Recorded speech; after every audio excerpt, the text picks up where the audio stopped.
Assalamualaikum warahmatullahi wabarakatuh.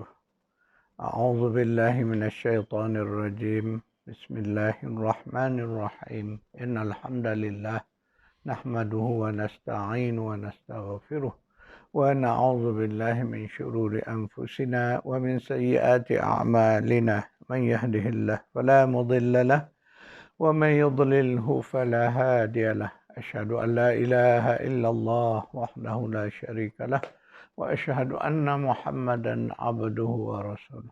Allahumma salli ala Muhammad wa ala ali Muhammad. Allahumma anfa'na bima 'allamtana wa 'allimna ma yanfa'una wa zidna 'ilma.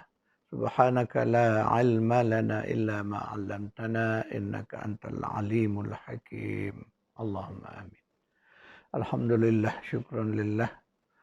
Segala pujian kesyukuran bagi Allah yang telah memudahkan kita, atas rahmatnya kita dapat bersama-sama bagi meneruskan pengajian tadabbur surah Al-Fatihah. InsyaAllah pagi ini kita akan meneruskan kuliah kita berdasarkan kepada buku 7 ayat yang diulang-ulang. Pada tuan-tuan yang mungkin pertama kali melihat video ini, inilah buku rujukan kita, iaitu buku 7 ayat yang diulang-ulang. Buku ini boleh didapati bagi mereka yang berhajat, hubungilah pihak kami. Kita akan hantarkan secara pos. Tuan-tuan puan-puan, hari ini kita akan menyambung kuliah ayat pertama surah Al-Fatihah, iaitulah bab basmalah. Bismillahirrahmanirrahim, dengan menyebut nama-nama bagi Allah yang Maha Pemurah lagi Maha Penyayang. Kita akan memasuki hari ini, pagi ini insya-Allah, bab kecil, iaitu bagaimana kita nak melihat sifat-sifat Ar-Rahman itu pada perutusan para rasul. Semalam saya ada menyentuh sedikit, pagi ini insya-Allah kita sambung lagi. Allah Subhanahu wa taala, kerana sifat Rahman dia, maka dia mengutuskan para rasul.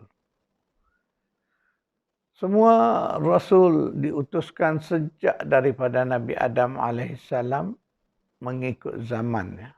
Sesudahnya sehinggalah sampai ke akhir zaman, Allah mengutuskan Nabi kita Muhammad sallallahu alaihi wasallam sebagai Nabi dan Rasul terakhir. Maka sesudahnya tiada lagi Nabi, tiada lagi Rasul.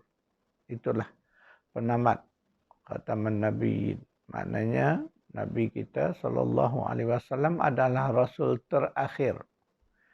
Pun kita sudah melewati lebih 1400 tahun. Maknanya masa dah terlalu lama dah kita berada sesudah diutuskan Rasul. Sedangkan perutusan Rasul terakhir adalah salah satu dari tanda-tanda dekatnya kiamat. Jadi tuan-tuan perempuan, mana kita berada di hujung zaman. Di hujung kehidupan dunia. Dan selain daripada tanda-tanda itu, banyak lagi lah tanda-tanda kiamat yang hari ini sudah jelas muncul. Dapat dilihat dengan mata kepala kita sendiri. Cuma di atas kita sajalah berapa sensitifnya kita melihat kepada tanda-tanda kiamat yang telah muncul. Salah satu yang jelas yang disebut dalam hadis sahih, hadis terkenal, hadis Jibril, salah satu tandanya ialah ketika mana Nabi kata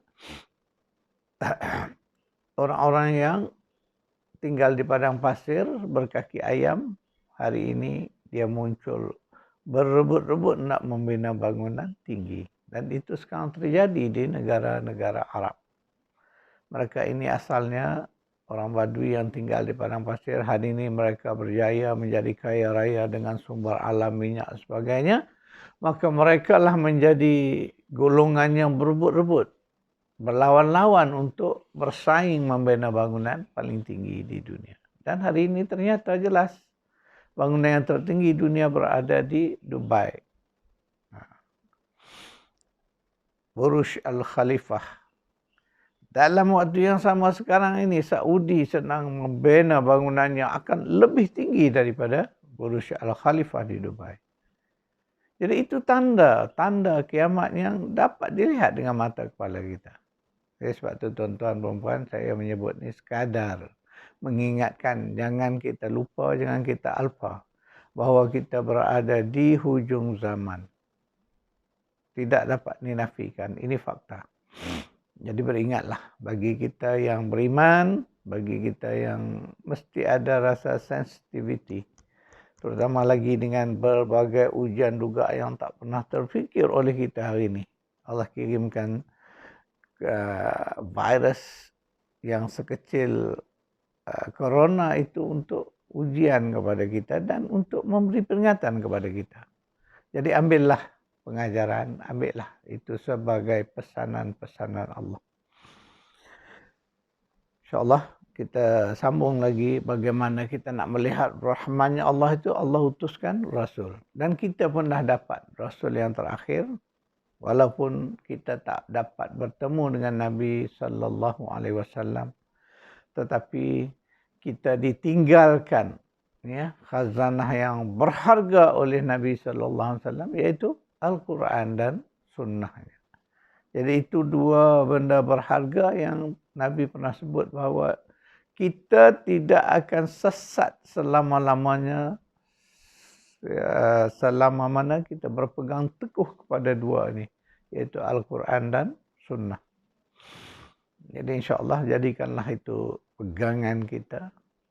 Jadikanlah penghayatan kita bahawa kita benar-benar berpegang dengan dua sumber ini, Al-Quran dan Sunnah Nabi SAW. Mari kita lihat, baca satu ayat yang pendek daripada surah Al-Isra. Surah Isra, surah 17.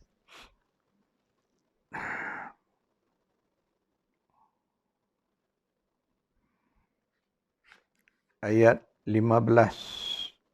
A'udzu billahi minasy syaithanir rajim.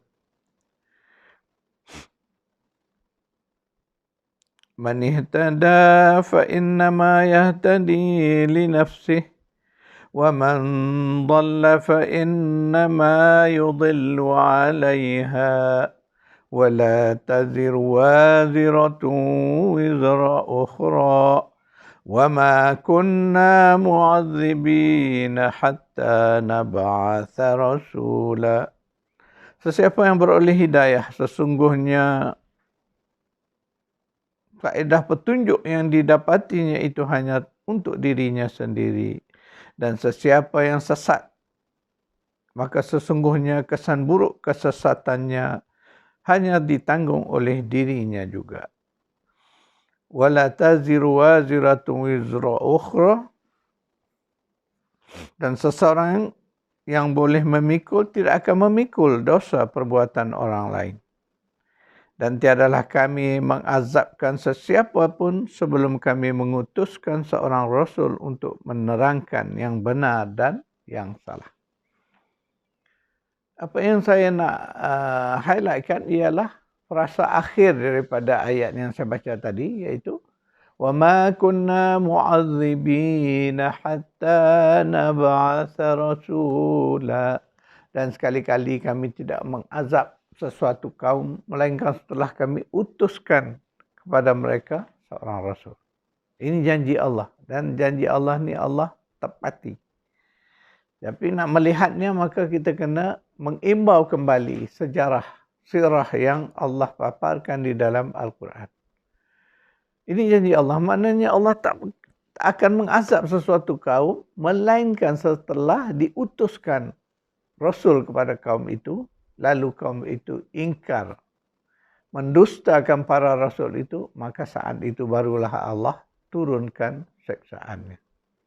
Ingat tuan-tuan puan-puan, kita di akhir zaman ni kita selamat kerana Allah tidak lagi menurunkan seksaan sebagaimana yang telah diturunkan kepada kaum-kaum Nabi dan Rasul terdahulu.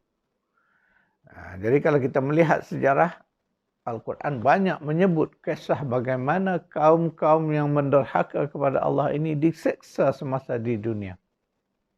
Salah satu kisah terkenal ialah kisah kaum Nabi Nuh alaihi salam. Mereka ini menjadi kafir setelah disesatkan oleh syaitan. Asalnya mereka ini umat-umat yang beriman juga kepada rasul-rasul terdahulu. Termasuklah rasul-rasul terdahulu sebelum Nabi Nuh itu ialah Nabi Idris alaihi salam. Tapi kerana masa yang lama menyebabkan manusia itu sudah berubah dari beriman menjadi kufur. Jadi ketika Nabi Nuh alaihi salam diutuskan Allah kepada kaumnya, baginda menghadapi ujian yang sangat getir.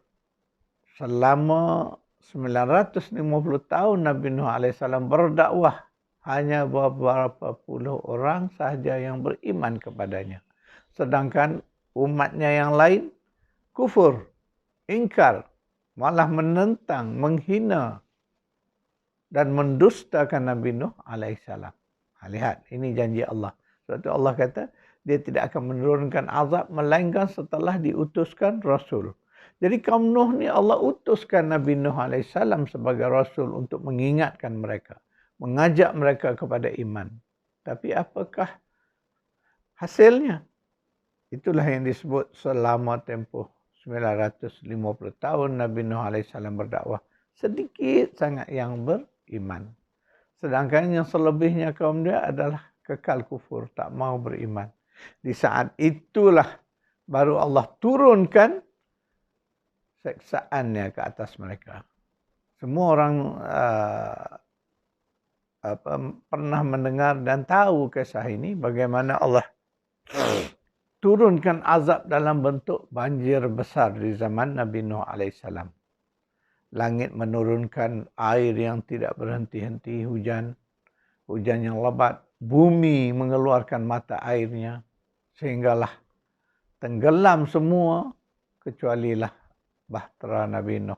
Dan yang selamat di dalam bahtera itulah umat-umat yang beriman kepada Nabi Nuh, termasuklah makhluk-makhluk lain yang berada di dalam bahtera Nabi Nuh. Selebihnya semua yang kufur, manusia yang kufur kepada Allah, mereka mati kelemasan di dalam banjir itu.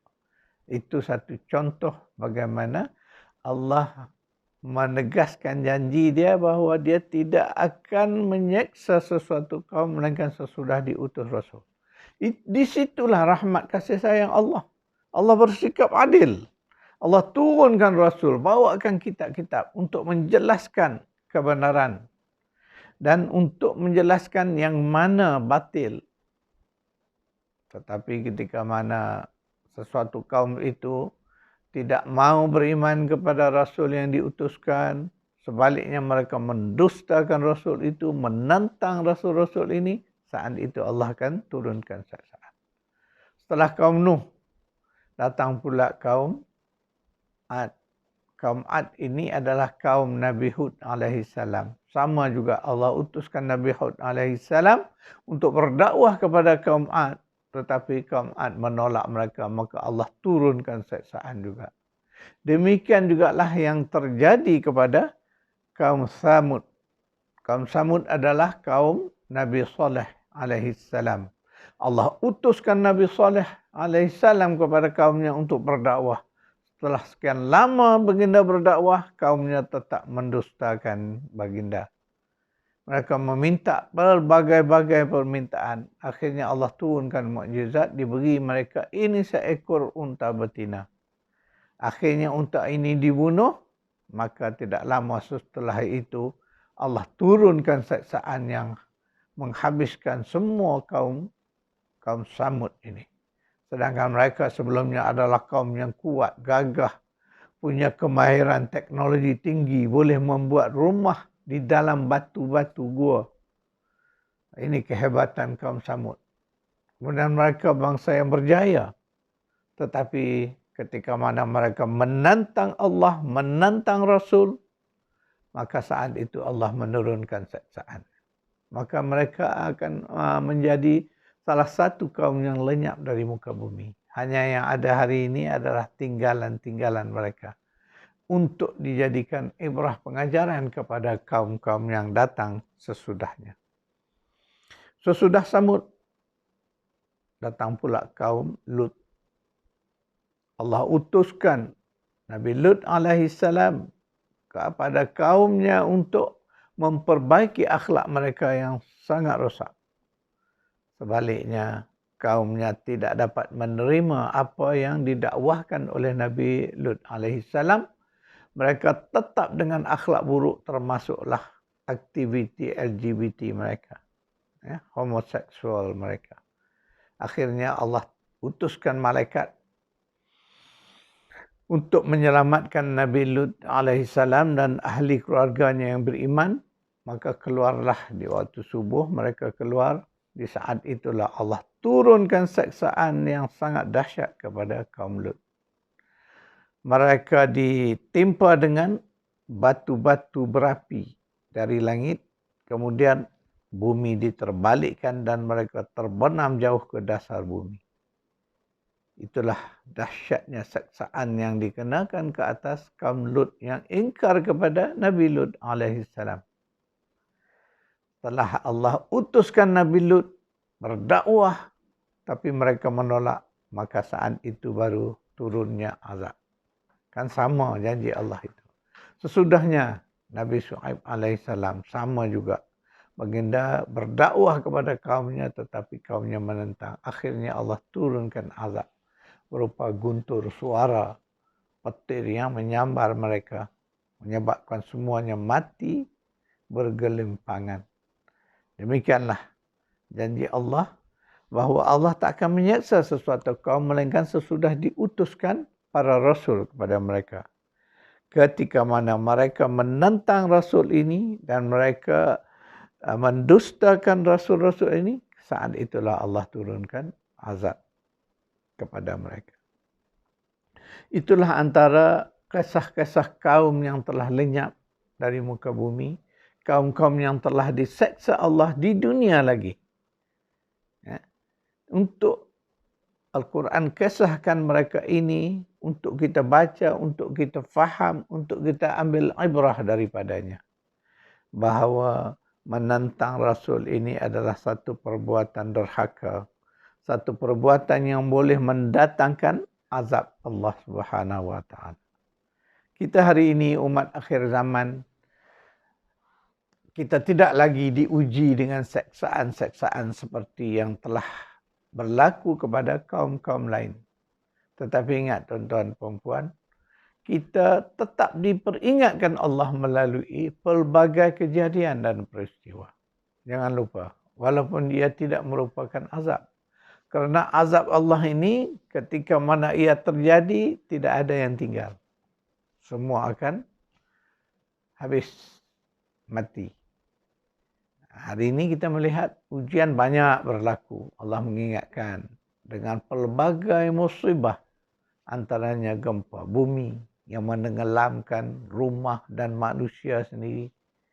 Sentiasa terjadi di pelbagai tempat. Kemudian gunung berapi, banjir, ribut taufan, kemarau kering, dan pelbagai bentuk termasuk tsunami yang terakhir ini. Kita melihat beberapa kejadian tsunami yang telah meragut ribuan nyawa, ratusan ribu nyawa. Dan hari ini kita sedang berada di zaman COVID-19. Itu juga adalah ujian-ujian Allah untuk tujuannya mengingatkan kita umat akhir zaman. Kita sebab sudah dekat dengan kiamat, maka tidak ada lagi seksaan-seksaan sebagaimana yang ditimpakan ke atas kaum-kaum terdahulu. Tetapi ingatlah tuan-tuan perempuan, Allah sentiasa mengingatkan kita dengan mendatangkan musibah. Tapi ketika mana kita terus lalai, terus alpa, lupa kepada pesan-pesan yang dibawa oleh musibah-musibah ini, maka binasalah kita akhirnya. Karena kita terus lalai. Ketika mana kita lalai, maka akhirnya kita disesatkan oleh syaitan. Kita lupa kepada hakikat kebenaran Allah Subhanahu wa taala. Berbalik kepada isu maknanya kita nak melihat sifat Ar-Rahman itu, itulah dia yang Rahman Allah. Padahal Allah berkuasa kalau dia nak menyeksa kaum ini tanpa dia mengutus Rasul, Allah boleh melakukannya. Tetapi tidak, kerana Allah mengatakan itulah sifat Ar-Rahman Allah itu, maka manusia ini dipimpin, dibimbing, diturunkan para Rasul, membawa kitab-kitab Allah. Allah turunkan kitab-kitabnya untuk menjadi petunjuk kepada kita. Itulah rahmat Allah. Selain perutusan Rasul, sebelumnya saya dah baca dalam surah Ar-Rahman bagaimana Allah kata kerana sifat Rahman Allah itu, dia mengajarkan manusia Al-Quran. Samalah juga maknanya kitab-kitab sebelum tu Allah ajar tu kerana Ar-Rahmannya Allah ini. Allah sayang, murahnya sifat Allah kepada kita. Allah turunkan kitab-kitab untuk menjadi panduan dan pedoman hidup kita.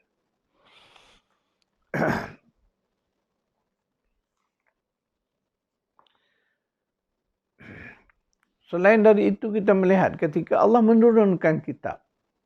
Maknanya, ingat balik saya dah sebut, bahawa melalui kitab-kitab itulah Allah menurunkan ilmu kepada manusia. Kerana apa? Kerana manusia itu makhluk ilmu. Tanpa ilmu, manusia tidak menjadi manusia. Itu ceritanya. Kelebihan kita manusia ini sebagai khalifah di muka bumi ini, yang Allah beri kekuasaan untuk mentadbir, mengurus tadbir alam ini, kerana Allah bagi kita ilmu. Dengan ilmu itulah kita mampu menguasai kehidupan di bumi. Allah mudahkan lautan untuk kita rentasi. Ya, Allah mudahkan bumi ini untuk kita berjalan di atas muka bumi ini. Kemudian untuk mendapatkan apa saja hasilan daripada bumi ini. Semuanya dengan bimbingan Allah melalui ilmu. Jadi ketika itu kita kena ingat, ilmu itu jugalah menggambarkan sifat rahmannya Allah kepada kita. Kita ni Allah sebut. Ya, mari kita lihat di dalam surah An-Nahl. Surah An-Nahli ayat 78. Kita buka terjemahan Al-Quran atau aplikasi telefon pintar anda. Mari kita lihat. Surah An-Nahli, surah 16.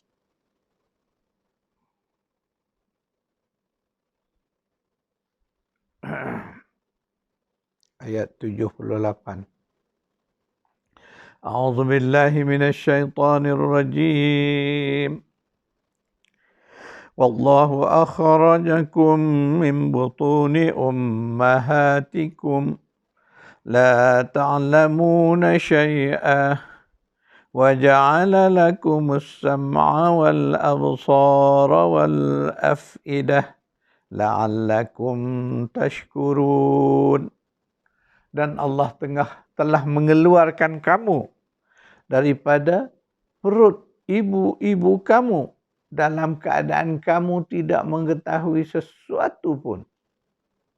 Kemudian Allah menjadikan bagi kamu itu pendengaran, penglihatan dan hati. Semoga kamu itu menjadi orang-orang yang bersyukur.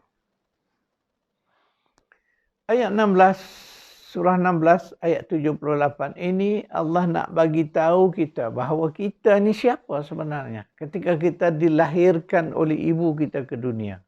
Satu apa pun kita tidak tahu. Dalam keadaan yang sangat lemah. Itu yang kita kena perhatikan. Kita lahir ke dunia dalam keadaan yang sangat lemah. Mengambil waktu bertahun-tahun untuk kita boleh bercakap. Untuk kita boleh berjalan. Cuba kita bandingkan dengan makhluk lain. Binatang lah contohnya. Binatang ternakan yang kita selalu lihat. Lahir mereka ke dunia dalam beberapa minit. Tak sampai 1 jam mereka dah boleh berjalan. Kita manusia 6 bulan tak boleh berjalan lagi. Mengambil masa yang begitu lama. Bertahun. untuk boleh berjalan, untuk boleh bercakap. Dah boleh bercakap sampai 5 tahun, belum lagi dipanggil mumayyiz, belum dapat membezakan yang baik dengan yang buruk. Mengambil masa lebih lama lagi sampai ke tempoh aqil baligh. Tengok, lihat proses dipanggil berapa panjangnya waktu diperlukan untuk mematangkan perkembangan diri manusia. Itu kena perhatikan tuan-tuan puan-puan. Berbanding dengan makhluk lain. Kita ni mengambil masa yang lama. Sebab tu Allah kata, ketika kamu dilahirkan daripada perut ibu kamu. Kita lahir ke dunia dulu. Apa satu pun kita tak tahu.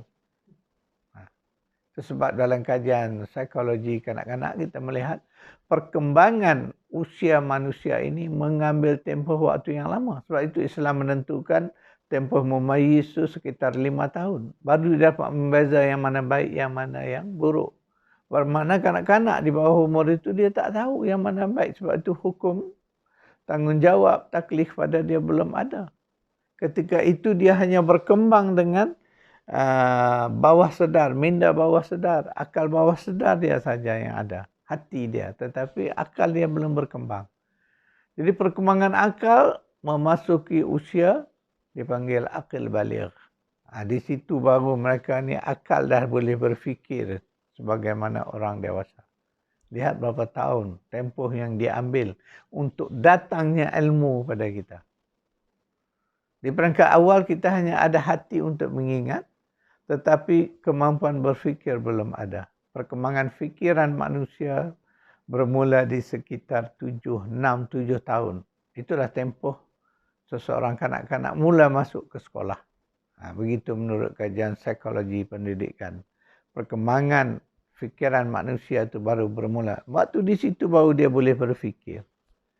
Jadi itu sebab Allah kata, kami jadikan bagi kamu, kami bagi persediaan ilmu itu pada dipanggil panca indera yang dikaitkan dengan ilmu. Pertama, pendengaran. Kemudian penglihatan.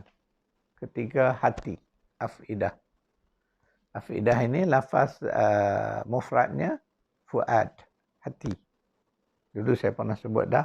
Yang mana lapisan hati itu. Ini juga makna hati, fuad.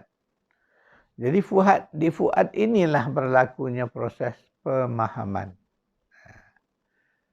Jadi proses pemahaman itu mengambil tempoh waktu yang lama. Mana pada usia tertentu barulah manusia ini boleh faham, boleh mengerti, boleh berfikir dengan akal. Itulah dipanggil, kalau dalam fiknya kita disebut sebagai tahap ketika aqil baligh, boleh berfikir. Dan sampai tempoh kita dapat memahami segala sesuatu. Dan waktu itulah kita dibebankan dengan taklif tanggungjawab. Maka tuan-tuan perempuan, Allah mengingatkan kita bahawa kita ni nothing. Tak ada apa yang kita tahu. Melainkan Allah ajar kita. Allah beri kita ilmu. Cuba kita melihat sebahagian kita yang Allah takdirkan nasibnya tidak sebaik kita. Mereka lahir dalam keadaan cacat, tidak sempurna, tak dapat berfikir. Contoh orang yang mengalami Down syndrome dan sebagainya. Mereka ini tidak berkembang normal seperti orang biasa. Jadi di situ kita melihat bahawa kita yang dapat hidup normal sebagai orang biasa, dapat berfikir, dapat memahami dengan hati kita, dengan fuad kita tadi, kemudian dapat menyaring ilmu, maka kita bersyukur. Sebab tu Allah ingat akhiri ayat ini dengan menyebut bahawa kita ini, Allah hendak kita ini menjadi orang yang bersyukur. La'allakum tashkurun. Semoga engkau sedar, bila engkau sedar bahawa Allah bagikan pendengaran, penglihatan, bagikan afidah. Kemudian dulu kamu tak tahu, akhirnya Allah bagi ilmu ini. Akhirnya Allah hendak kita menjadi orang yang bersyukur. La'allakum tashkurun. Mudah-mudahan semoga kamu ini menjadi orang yang bersyukur kepada Allah. Jadi tuan-tuan perempuan, itulah matlamat akhirnya. Jadi kita ni kalau tak bersyukur, dia ada dua saja dalam hidup kita ni. Sama ada kita ni menjadi orang yang bersyukur Ataupun sebaliknya, jika kita tak bersyukur, kita jadi orang yang kufur. Jadi ini saya tulis buku ni, tajuk dia, bersyukur atau kufur. Memang begitulah sifat manusia ini. Dia tak lari daripada dua situasi ini. Ketika dia bersyukur, macam kita lah, orang yang beriman ni orang yang bersyukur. Dia sedar diri dia siapa dia, maka dia kembali kepada Allah, taat kepada Allah. Itulah sifat orang yang bersyukur. Di satu pihak lagi, mereka ini orang yang tidak bersyukur. Jadi tidak bersyukur itu maknanya mereka ini kufur akan nikmat Allah. Mereka kufur, ingkar, tak mau terima hakikat bahawa mereka ini hamba-hamba Allah. Maka mereka menjadi golongan yang menentang Allah, menentang Rasul. Dan golongan kufur inilah yang tadi saya sebutkan, mereka yang diazab oleh Allah Subhanahu Wa Taala disebabkan kekufuran mereka. Tuan-tuan dan puan, begitulah kita melihat bagaimana kasih pemurahnya Allah, Ar-Rahman Allah itu, maka Allah bagi kita ilmu. Kita dapat Quran ni, Masya Allah, sumber ilmu yang teragung, yang lengkap, yang sempurna berbanding dengan kitab-kitab lain sebelumnya. Maka apakah kita bersyukur? Tanya diri kita, tuan-tuan dan puan. Apakah kita bersyukur dengan nikmat Al-Quran ini? Inilah nikmat ilmu yang terbesar yang Allah bagi pada kita. Tanyalah diri masing-masing. Apakah kita bersyukur? Dan apakah tanda kalau kita bersyukur? Kita bersyukur dengan Al-Quran. Apakah tandanya?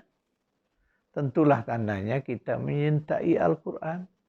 Kita membaca Al-Quran, memahami ayat demi ayat Al-Quran. Kita bertilawah untuk memahami apakah pesan-pesan yang Allah nak sampaikan kepada kita. Di samping itu kita bertadabbur untuk mendalami lagi, untuk lebih faham lagi apakah yang hendak disampaikan oleh Al-Quran itu sebagai hudan, petunjuk pada kita. Itulah bukti bahawa kita mensyukuri Al-Quran itu. Tetapi kalau kita sekadar begitu sahaja, kita mengambil Al-Quran itu dari sudut zahiriahnya sahaja, maka tak sampailah pesan-pesan, mesej-mesej Al-Quran itu kepada kita. Rugi tuan-tuan dan puan. Sebab itu disebut, saya ulangi lagi, benda ni selalu saya sebut, ayat ni selalu saya ulangi, bahawa kita dalam kerugian. Sesiapa yang a'udzubillahi minasyaitonirrajim,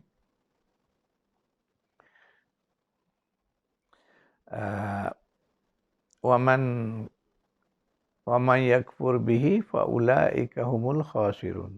Allah kata siapa yang kufur, maknanya ingkar kepada perintah tilawah, haqqa tilawatih tadi, maka mereka adalah orang-orang yang rugi.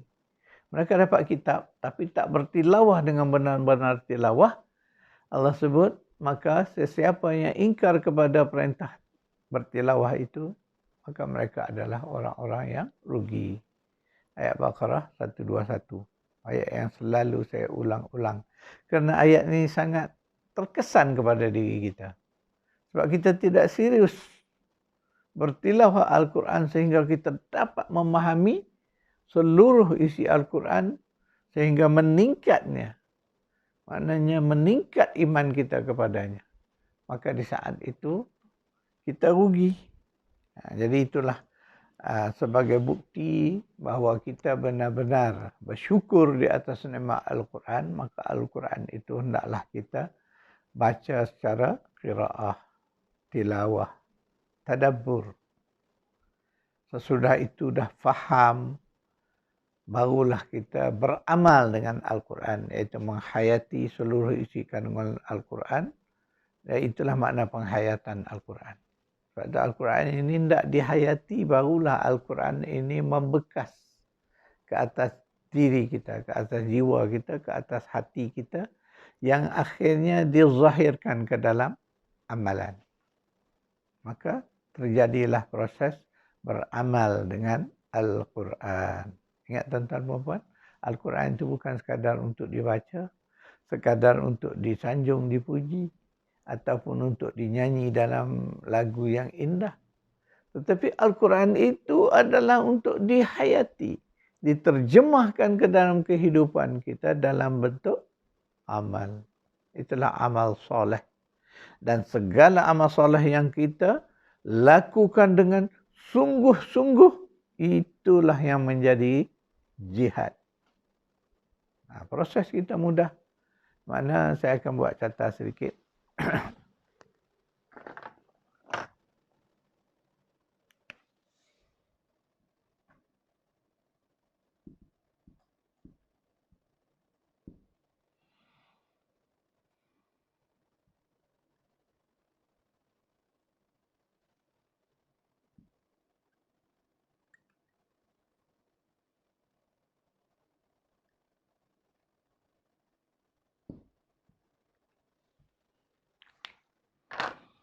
Al-Quran itu bila dibaca, diamalkan, ia menjadi amal soleh. Dan amal soleh yang dilakukan dengan sungguh-sungguh, ia menjadi amalan jihad.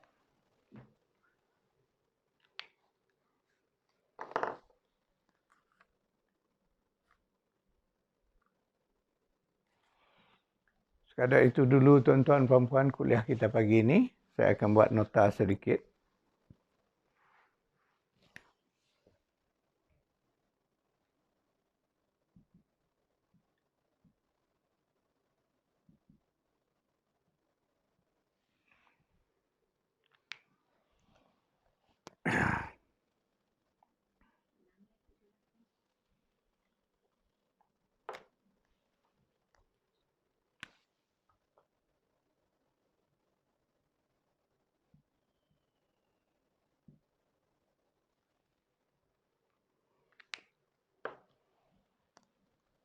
Ya, itu saja tuan-tuan puan-puan nota kita. Harap dapat dimanfaatkan. Dan insyaAllah kita bertemu lagi di besok pagi. Sekadar itu dulu. A'udzubillahi minasyaitonirrajim. Bismillahirrahmanirrahim. Alhamdulillahi rabbil alamin. Wassalatu wassalamu ala asyrafil anbiya'i wal mursalin wa ala alihi wa sahbihi ajma'in. Allahumma arhamna bil Qur'an waj'alhu lana imaman wa nuran wa hudan wa rahmah. Allahumma zakirna minhuma jahilna اللهم ذكرنا منهما نسينا وعلمنا منهما جهلنا وارزقنا تلاوته آناء الليل وأطراف النهر واجعله لنا حجة يا رب العالمين. ربنا آتنا في الدنيا حسنة وفي الآخرة حسنة وقنا عذاب النار. صلى الله على محمد وعلى آله وصحبه أجمعين والحمد لله رب العالمين.